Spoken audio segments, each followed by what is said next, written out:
Alors, bonjour Président.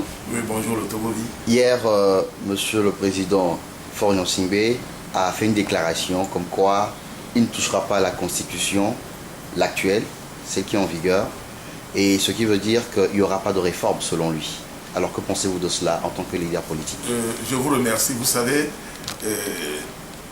on a l'habitude de dire en langue vernaculaire qu'on ne dit pas à une grande personne qu'elle est menteuse. Mais je crois qu'aujourd'hui, moi, je m'inscris dans cette logique-là. Je voudrais dire tout simplement que, M. Faure Gnassingbé a manqué sérieusement de respect pour les Togolais que nous sommes. 2, il a manqué de respect pour les victimes qu'il a fait. Je dis bien, les victimes qu'il a fait en 2005. Il y a beaucoup de Togolais qui sont morts dans son cas. Et 3, il a manqué de respect également au président Dramani Mahama du Ghana. C'est qui il était, parce qu'après il faut voir ce que ces gens-là vont penser de lui. Voilà. Il a mis en contradiction lui-même sa propre parole de samedi et par ricochet tout ce que son gouvernement, les membres de son gouvernement et de son parti se promènent pour dire. Un bon chef ne réagit pas à chaud. Un bon chef, c'est celui qui se calme, avec la tête froide, il analyse, et quand il ouvre la bouche, c'est pour sortir des choses intelligibles et intelligentes. Vous ne pouvez pas, mais M. Faure Gnassingbé a perdu la mémoire. Oui, il a perdu la mémoire. En 2002, il était député. Ce sont eux qui ont tripatouillé la constitution togolaise. Elle était là, la constitution togolaise. Cette constitution, plus de 92% des Togolais que nous sommes l'avons votée.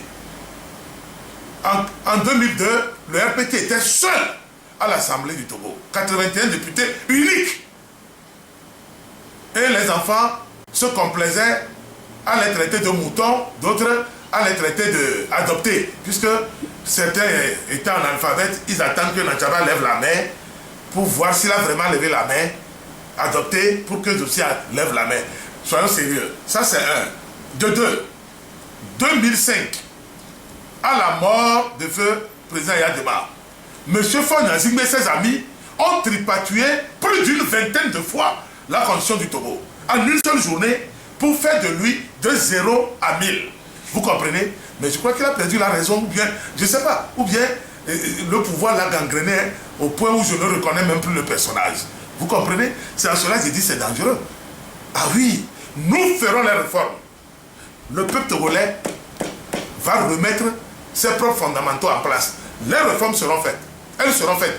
Que lui fasse l'annonce au Ghana, au Togo, à Pia ou bien à Gou, les réformes seront faites avant les élections. Vous verrez, s'il veut mettre le pays à sang et à feu, ben, ils n'ont pas honte, ces gens-là. Pour une simple marche de l'opposition, vous fermez les frontières terrestres du pays, mais c'est triste. C'est une attaque extérieure. Vous sortez les militaires, le ministre se contredit en 24 heures et demie ou disons 36 heures. Tantôt il dit qu'il n'y a pas les militaires qui sont sortis, et après sur une radio il reconnaît que oui, que les militaires sont sortis pour appuyer les gendarmes et les policiers. C'est une honte. Ce sont eux qui sont en train de courir en désordre pour dire qu'ils vont réformer l'armée, ils vont remoderniser la police. C'est aujourd'hui qu'on parle de la police. Le statut de la police togolaise est dans les tiroirs de la présidence depuis 1977 sous quelqu'un qui s'appelait Théodore Potivi Didobelakle. Vous comprenez? Depuis 1977 que ces gens-là peinent, ils souffrent. Ils sont les enfants pauvres de la sécurité togolaise, au même titre que les gendarmes. Et aujourd'hui, brusquement, à 2 mois des élections, quelqu'un découvre que c'est en ce moment qu'il faut moderniser ce corps et tout. C'est de là. Moi, j'appelle ça du marketing pourri. Voilà. Mais, Monsieur le Président, est-ce que vous êtes sûr que l'opposition arrivera à obtenir ces réformes, puisqu'aujourd'hui l'exécutif a dit non? Chef, quand vous parlez de l'opposition c'est qui?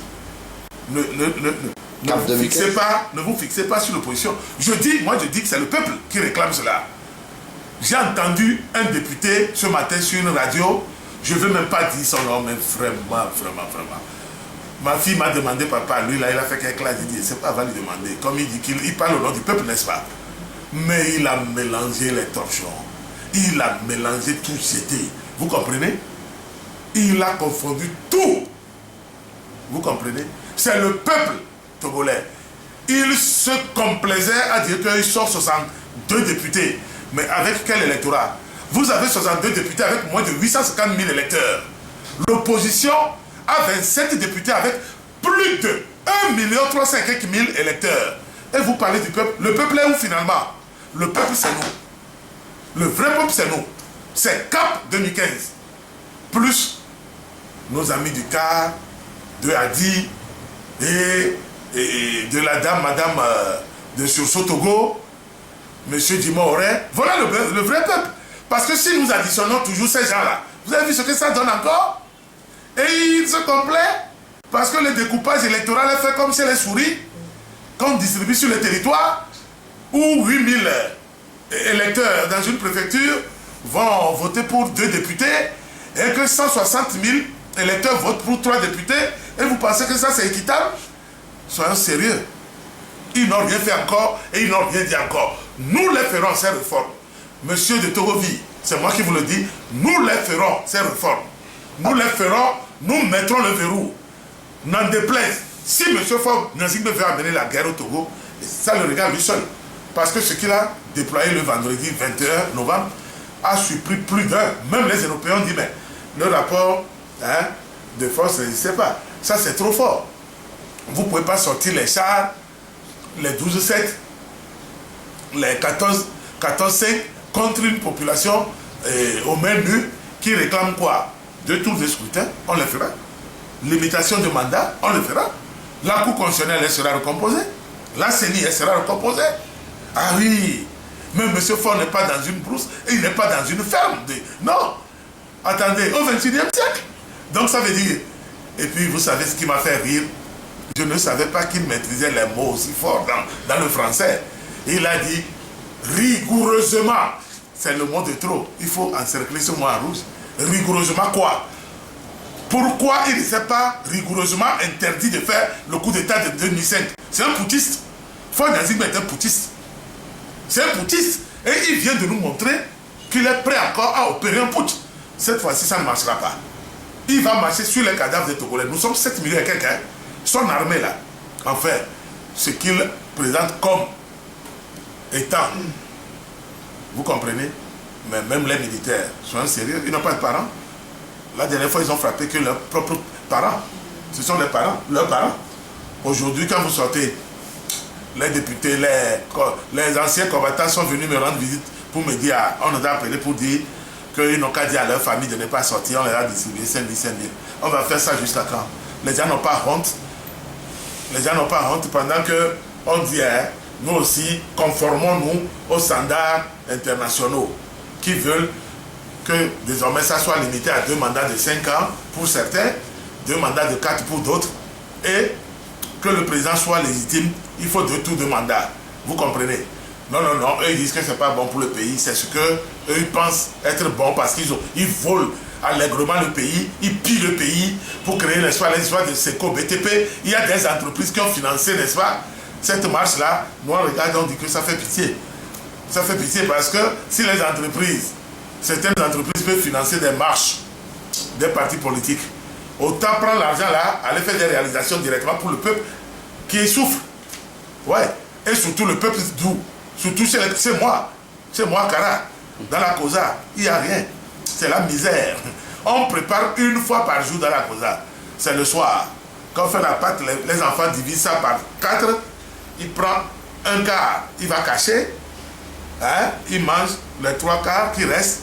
Et le matin, le quart qu'il a caché là, c'est ça qu'il va écraser avec l'eau pour boire et aller à l'école. Et c'est encore le soir, et on va lui dire qu'il est au pouvoir depuis 50 ans.